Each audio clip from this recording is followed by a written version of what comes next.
Students, welcome in the online lecture. This is the 7th lecture on the topic organisms and population. In the last lecture, I have explained about the population interaction. In that, the one type of interaction we will study, that is the parasitism. मागच्या लेक्चरमध्ये आपण population इंटरॅक्शनमधला एक प्रकार शिकलो, तो म्हणजे parasitism, जो negative आणि पॉझिटिव्ह बोथ टाईपच्या इंटरॅक्शनचा टाईप आहे. In this lecture we will study about the next two types of population interactions, that is predation and commensalism. या लेक्चरमध्ये आपण पुढच्या दोन टाईप्स स्टडी करणार आहे, प्रिडेशन आणि कॉमेन्सॅलिझम. तर सुरुवातीला बघूया प्रिडेशन मीन्स. प्रिडेशन मराठीत म्हणजे शिकार करणं किंवा शिकारी आणि शिकार किंवा भक्ष्य आणि भक्षक यांच्यामध्ये असणारं जे इंटरॅक्शन आहे त्याला प्रिडेशन असं म्हटलं जातं. आता प्रिडेशन म्हणजे काय बघूया नक्की, डेफिनेशन काय आहे त्याची. The interaction between eater and being eaten is called a predation. खाणारा आणि खाल्ला जाणारा यांच्यामध्ये असणाऱ्या इंटरॅक्शनला प्रिडेशन असं म्हटलं जातं. आता जो खाणारा असतो, इटर, म्हणजे हा भक्षक असतो आणि बीइंग इटन हा असतो भक्ष्य. इटरला दुसरं नाव आहे प्रिडेटर आणि ज्याला खाल्लं जाणार आहे त्याला प्रे असं म्हटलं जातं. त्याला काय म्हटलं जातं? प्रे असं म्हटलं जातं. बघा, it is a kind of direct food relationship between two species of animals and plants. हे डायरेक्ट इंटरॅक्शन आहे, डायरेक्ट रिलेशनशिप आहे, फूड रिलेशनशिप. एक स्पेसीज जी आहे ती प्लांट्सची असू दे किंवा ॲनिमल्सची असू दे, ही दुसऱ्या स्पेसीजची काय असते? फूड असते. म्हणून हे डायरेक्ट रिलेशनशिप आहे दोन स्पेसीजमध्ये असणारं, एक फूड आहे एका स्पेसीजचं. तर अशा इंटरॅक्शनला प्रिडेशन असं म्हटलं जातं. In this relationship one is larger and stronger called predator and other is smaller and weak called prey. या रिलेशनशिपमध्ये जो लार्ज साईजचा असतो, स्ट्रॉंग असतो, त्याला प्रिडेटर असं म्हटलं जातं, भक्षक असं म्हटलं जातं. आणि जो लहान आकाराचा असतो, स्मॉल असतो, त्याला काय म्हटलं जातं? तर भक्ष्य म्हटलं जातं, म्हणजेच प्रे असं म्हटलं जातं. आता आपल्या लक्षात येतं की प्रिडेशन म्हटलं, शिकार म्हटलं की आपल्या डोळ्यासमोर फक्त टायगर आणि डिअर येतं. म्हणजे एक हरिण पळायला लागलेलं आहे आणि त्याच्या पाठीमागं वाघ लागलेला आहे, असं आपल्या डोळ्यासमोर चित्र उभं राहतं, बरोबर, शिकार आणि शिकारी म्हटलं की. पण इतक्याच प्रकारचे फक्त प्रिडेशन असू शकतं का? तर नाही. आता बघा, आपण प्लांट्सवरती डिपेंड आहोत, म्हणजे herbivorous animals depends on the plants. Means herbivorous animals are the predators and plants are the prey. म्हणजे ॲनिमल्समध्ये आणि प्लांट्समध्ये सुद्धा काय होऊ शकतं? तर प्रे आणि प्रिडेशन होऊ शकतं किंवा प्रे आणि प्रिडेटर होऊ शकतं. आता हे झालं एक उदाहरण सांगितलं मी तुम्हाला की या दोन्हींमध्ये असणारं हे इंटरॅक्शन, की फक्त ॲनिमलमध्ये शिकार होते का? नाही, तर शिकार ही प्लांट्स आणि ॲनिमल्समध्ये सुद्धा होत असते. म्हणून हे एक उदाहरण सांगितलं. Although grazers are animals eating plants classified as herbivorous. They are not very different from predators. ते काय वेगळे आहेत का प्रिडेटर्सपेक्षा? नाही, कारण त्यांनी काय खाल्लं? त्यांचं भक्ष्य खाल्लं. दे कीप प्रे पॉप्युलेशन्स अंडर कंट्रोल. ते काय करत असतात? प्रेचं जे पॉप्युलेशन आहे ते प्रिडेटर कंट्रोलमध्ये ठेवत असतात. जर प्रेचं पॉप्युलेशन वाढलं तर साहजिकच प्रिडेटरचं सुद्धा पॉप्युलेशन वाढतं. खायला खूप अन्न आहे, त्यामुळे प्रिडेटरची संख्यासुद्धा वाढणार आहे. खायला अन्न कमी पडलं तर प्रिडेटरची संख्या कमी पडणार आहे. म्हणून ह्या दोन्हींमध्ये असणारं जे रिलेशनशिप आहे ते कसं असतं आणि कुठून कुठं जातं एनर्जीचा फ्लो? तर energy flow from autotrophs to an animals to another animal due to the predation through food web. अन्नसाखळी तुम्हाला माहितीच आहे. फूड वेब म्हणजे अन्नसाखळी. अन्नसाखळीमधून एनर्जीचा फ्लो ॲटोट्रॉप्सपासून म्हणजे प्लॅन्ट्सपासून ॲनिमलकडून दुसऱ्या ॲनिमलकडून दुसऱ्या ॲनिमलकडं असा फ्लो होत राहतो.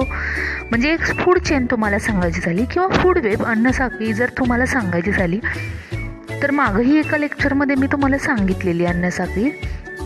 जसं मग समजा ग्रासेस आहेत, ग्रासेसना फीड करायला ग्रास होपर्स येणार आहेत, ग्रास होपर्सना फीड करायला फ्रॉग्स येणार आहेत, फ्रॉग्सना फीड करायला स्नेक्स येणार आहेत आणि स्नेक्सना फीड करायला ईगल लाईक बर्ड्स येणार आहेत. म्हणजे ही जी फूड वेब आहे, ही जी फूड चेन आहे, ह्या फूड चेनमध्ये काय होत जाणार आहे तर गवत असेल तरच ग्रास होपर्सची संख्या वाढेल, ग्रास होपर्सची संख्या असेल तरच फ्रॉग तिथं जगतील, फ्रॉग्स असतील तरच तिथं स्नेक्स जगतील, स्नेक्स जगतील तरच तिथे ईगल बर्ड्ससारखे बर्ड्स येतील.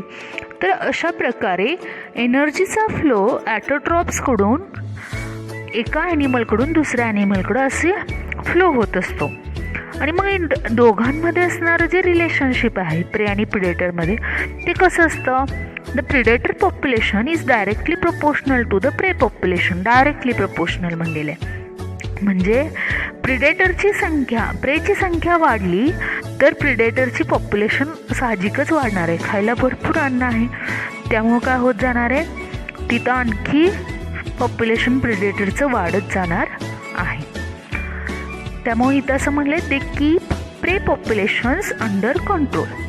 विदाऊट देम, प्रिडेटर नसतील तर विदाऊट देम प्रे species would reach very high population density and cause ecosystem instability. जर प्रे हे डायरेक्टली प्रपोर्शनल नसतं तर प्रेची संख्या वाढत गेली असती. प्रिडेटर्स नसते समजा तर प्रेची संख्या वाढत गेली असती आणि प्रेची संख्या वाढत जाऊन इकोसिस्टीम इनस्टेबल झाली असती. म्हणजे प्रत्येक प्रे हा दुसऱ्याचा प्रिडेटर आहे, बरोबर. मग एकाच प्रेची संख्या वाढत गेली तर त्याच्या प्रिडेटरची संख्या वाढायला पाहिजे तरच ते इकोसिस्टीम काय होऊ शकेल, स्टेबल राहू शकेल. एक एक्झाम्पल बघूया आपण. In absence of frogs locusts increases in density and destroy large tracts of agriculture lands. म्हणजे ग्रास होपर्सचाच एक प्रकार आहे लॅक्युस्टस, इन्सेक्ट्सचाच एक प्रकार आहे जो ॲग्रिकल्चर क्रॉप फील्डवरती फिडिंग करतो, टोळधाड जसं म्हटलं जातं तसं. तर त्यांची संख्या जर वाढलेली असेल आणि तिथं जर फ्रॉग्स नसतील तर त्यांची संख्या वाढतच जाणार आहे आणि त्यामुळं ॲग्रिकल्चर लँड्स काय होणार आहेत, डिस्ट्रॉय केले जाणार आहेत. म्हणून biological control methods adopted in agriculture pest control are based on the ability of the predator to regulate prey population.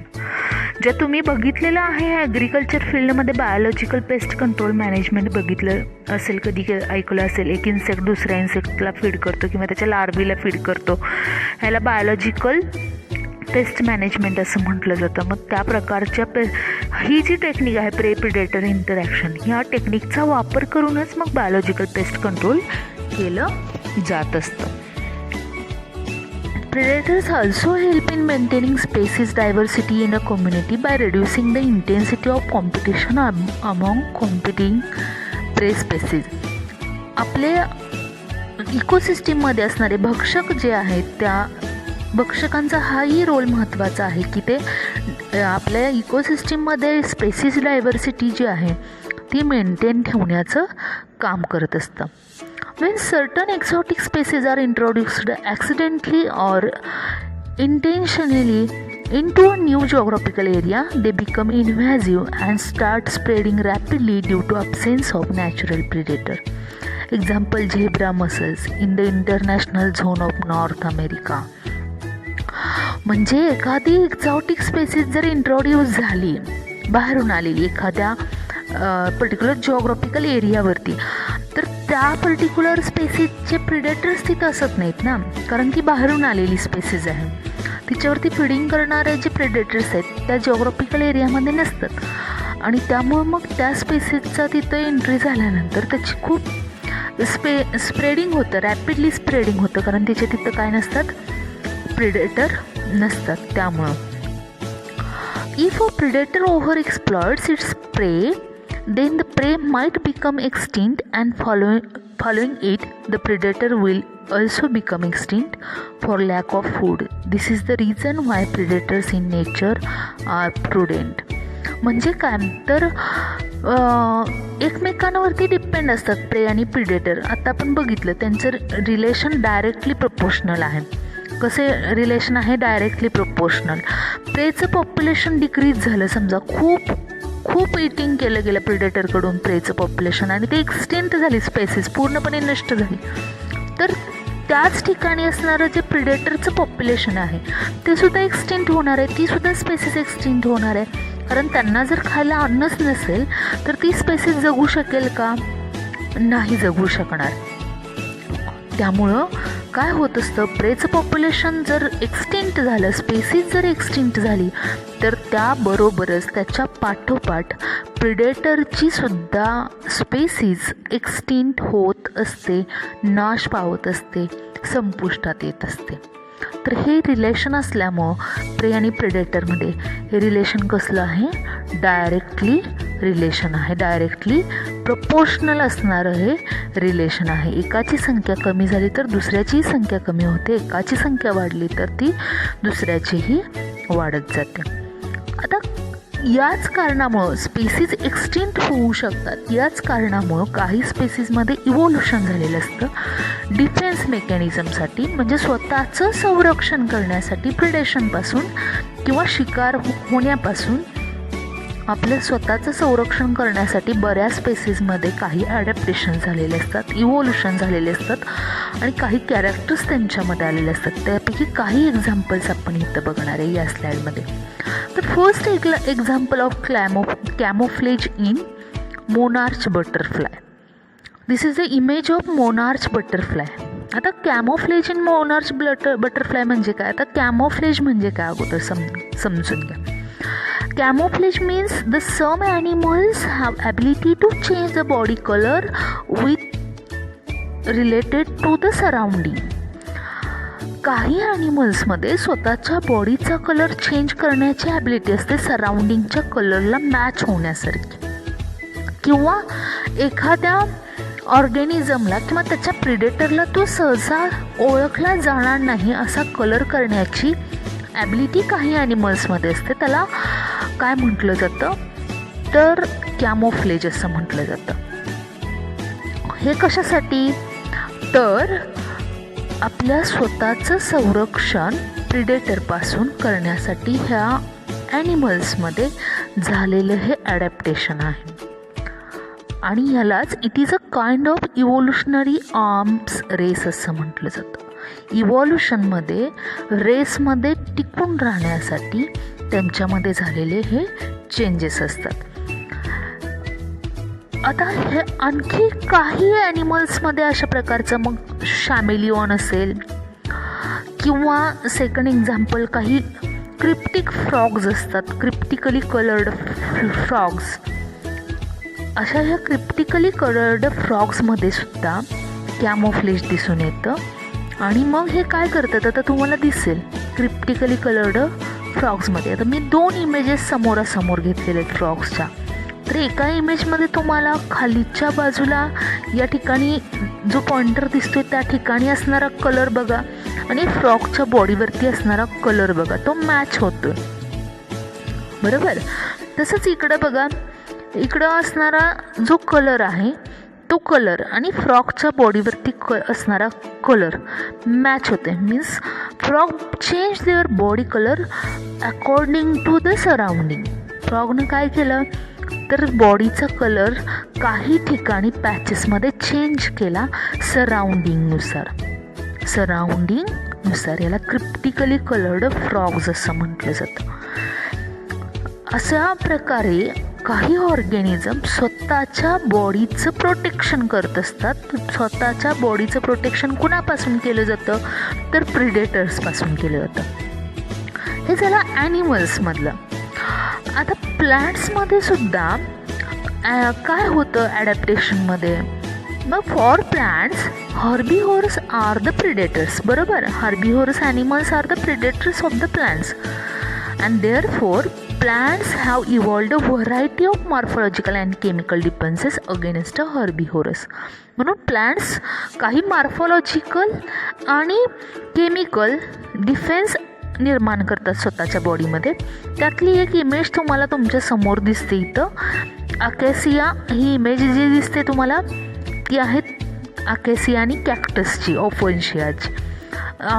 Both these plants have the thorns, काटे असतात ह्यांच्यामध्ये. And due to the thorns the herbivorous animals does not feed on these plants.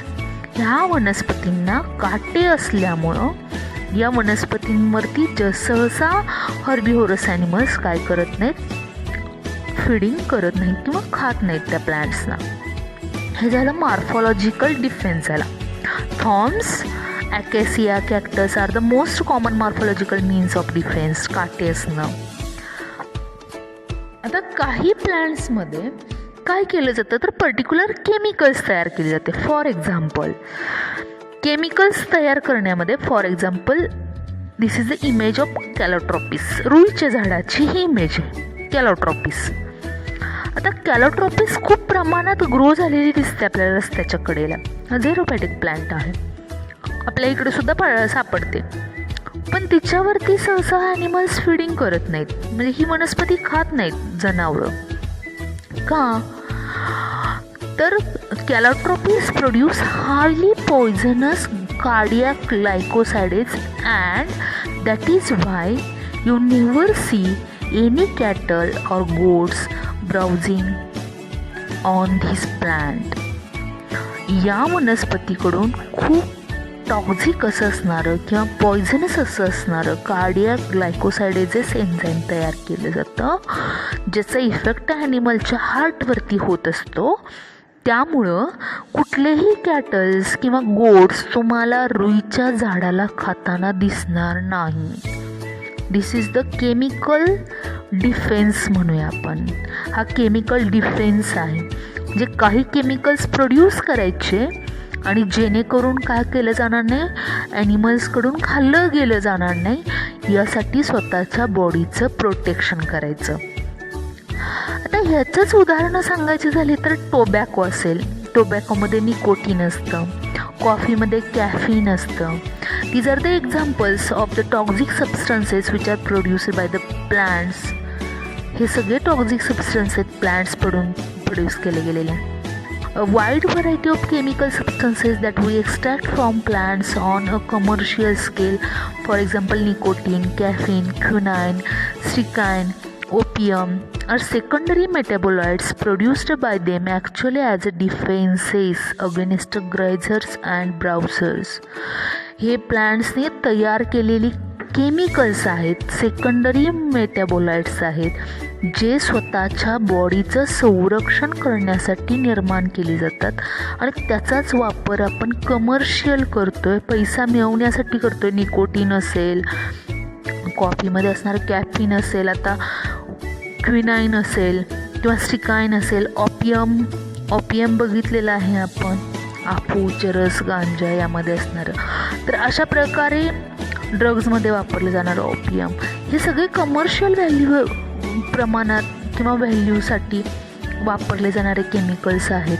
आणि हे chemicals plants produce करतात, पण त्यांच्या स्वतःच्या संरक्षणासाठी ॲनिमल्स जे खातात त्यांना त्या खाऊ नयेत प्लांट्सना, ॲनिमल्सनी, म्हणून त्यांनी तयार केलेली ही केमिकल्स असतात. तर अशा प्रकारे प्रे आणि प्रिडेटर्सच्या इंटरॅक्शनमध्ये प्रे स्वतःचं संरक्षण करण्यासाठी मग ते कॅमोफ्लेज करतात किंवा प्लांट्समध्ये थॉर्न्स म्हणजे काट्यासारखे गोष्टी तयार करतात, किंवा कॅलोट्रॉपिससारख्या वनस्पती काय करत असतात, केमिकल्स तयार करत असतात आणि स्वतःच्या बॉडीचं प्रोटेक्शन करत असतात. This is about the predation. हे आहे इंटरॅक्शन, बोथ टाईपचं, positive as well as negative type of interaction. Positive interaction कुणासाठी असणार आहे, हे प्रिडेटरसाठी, आणि निगेटिव्ह इंटरॅक्शन कुणासाठी असणार आहे तर हे प्रेसाठी निगेटिव्ह इंटरॅक्शन असणार आहे. Then the last type of interaction, population interaction, is nothing but the commensalism. तुमच्या बुकमध्ये, टेक्स्टबुकमध्ये दिलेला शेवटचा प्रकार जो आहे इंटरॅक्शनचा, तो आपल्याला स्टडी करायचा आहे, तो म्हणजे commensalism. It is the type of positive interaction. हा पॉझिटिव्ह इंटरॅक्शनचा टाईप आहे. तर काय डेफिनेशन आहे बघूया आपण कॉमेन्सॅलिझमची. The relationship between two organisms in which one organism gets the benefit while the other one is neither benefited nor harmed.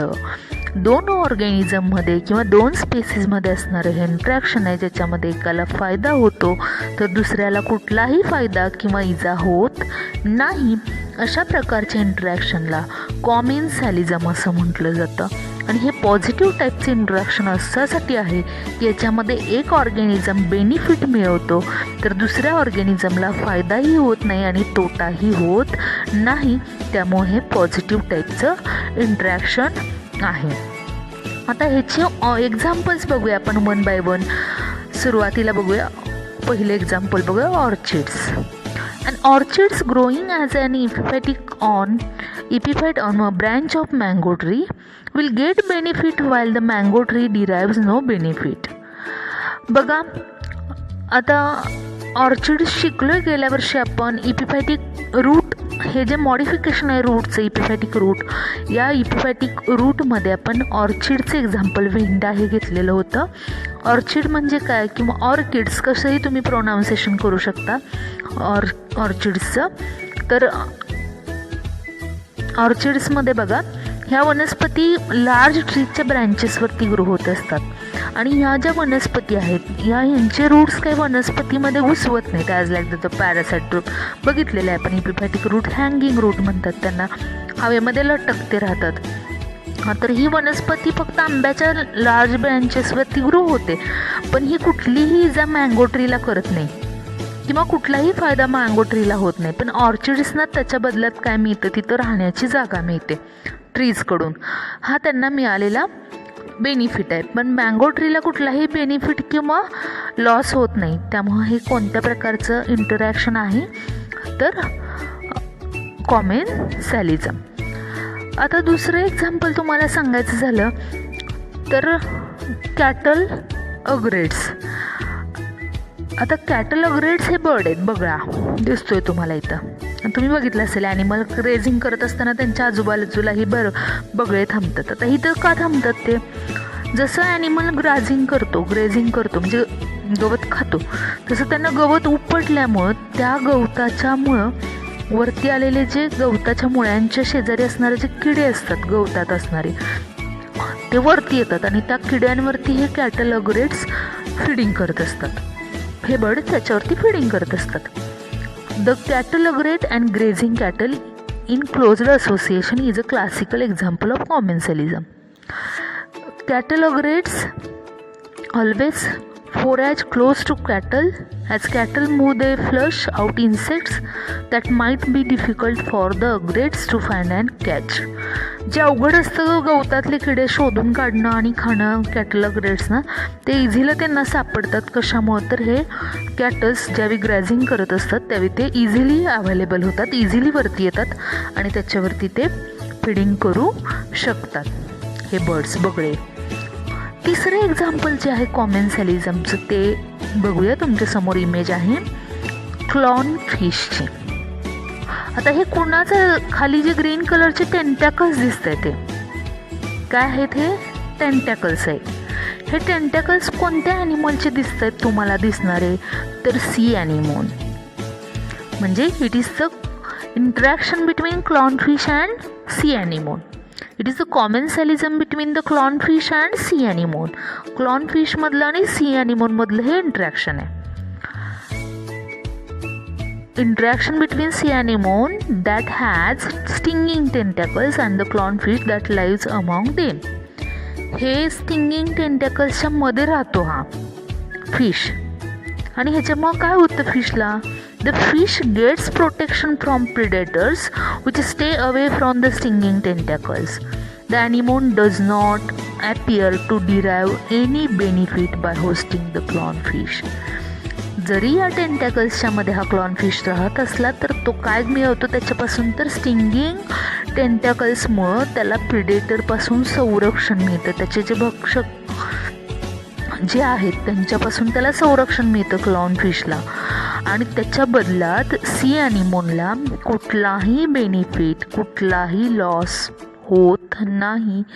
त्यामुळं हे एक्झाम्पल आहे कॉमेन्सॅलिझमचं. The clownfish get benefit but sea anemone does not get any benefit or not harmed.